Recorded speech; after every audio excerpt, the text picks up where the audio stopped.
Our Gospel reading this morning sounds pretty grim and disastrous, but it's typical of what the church gives us this time of the year, getting towards the end of our liturgical year. This being the 33rd Sunday, 34th is next week. That's the end of the year, and then we start Advent. This is Roger from the MSC Mission Office, and you're with Mission Alive. But our Gospel reading speaks of destruction, things being torn down, the temple being torn down. It speaks of wars, revolutions, great earthquakes, plagues and famines, and so on. All that sounds pretty disastrous, but what the church is doing this, and what Jesus is doing, is reminding us of the end times, that all things will come to an end in one way or another. Now, we're not particularly referring to the end of time or that disastrous as some people would think. It's a reminder to us that many things will come to an end. There will be problems and difficulties and hard times, but we don't despair. That's not the end of everything. There are more important things going on than we might think. I remember many years ago I was visiting in Ireland and I went to a place called Kilkenny, where some of my ancestors came from. And I was walking around the town, and there's this little stone church. It wasn't too little, it was a fairly substantial church. So I wandered in. There wasn't much happening. There was, up in the choir loft somewhere there was a little group of monks, old men, who were saying the office, the prayers. And I wandered around, and there was pictures on the wall about 1,000 years before this church had been burned down. Whether it was a war or whether some monk knocked over the oil lamp or something, who knows, I've forgotten. But it was rebuilt and reused.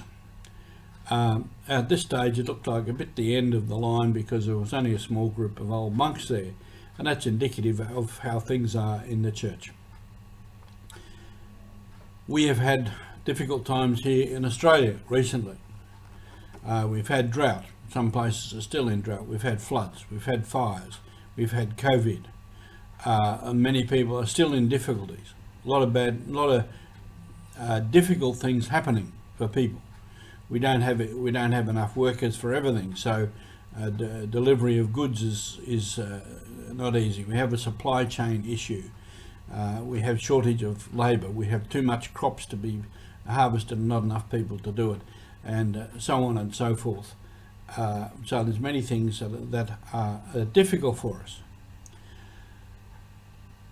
In other countries, things are even more difficult.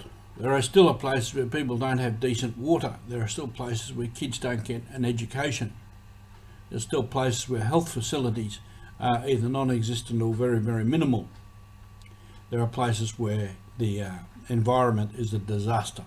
Recently, on the news, it was said that Delhi in India is the most polluted city in the world, and people are suffering health problems because of the smog and all the toxins and everything that is in it. So we can say there's a lot of disasters around the world, a lot of really bad things, really difficult things. But what these readings are saying to us is things will come and go. Things will be disastrous and things will get better. The important thing is we keep going. And what is important, as Jesus said, go into the whole world and proclaim the good news, the Great Commission. That's our mission. That's what we're here for. That's what we do, good times and in bad times. And that's one of the big things that's important. And the most important thing is God is God, and God will keep things going. And some people blame God for the disasters. Well, not so. God didn't light the bushfires. God is not causing the floods. These things are happening because the world is the world as it is. The world is governed by physical rules, and not even God can make a perfect physical world. So things happen, but that's life. That's life. You know, our floods were bad. Pakistan had 2/3 of the entire nation underwater. It will take them 20 years to recover.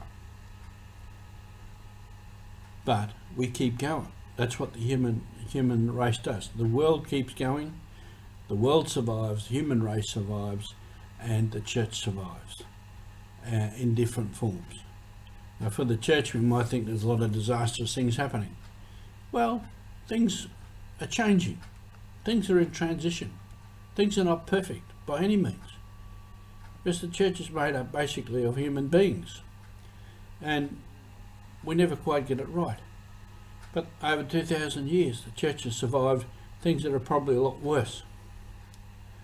And the world has survived things that are a lot worse. The Black Plague, the bubonic plague that went through Europe, the 1300s or somewhere around there, wiped out 2/3 of the population. People survived. Things went on. So we have to keep our minds open to the bigger picture. And just say, well, the world will do what the world does. Human beings will do what human beings do. We remain faithful to God and to our mission, and we keep going. So this is our mission, and this is what the church reminds us at this time. To keep our eyes focused on the important things,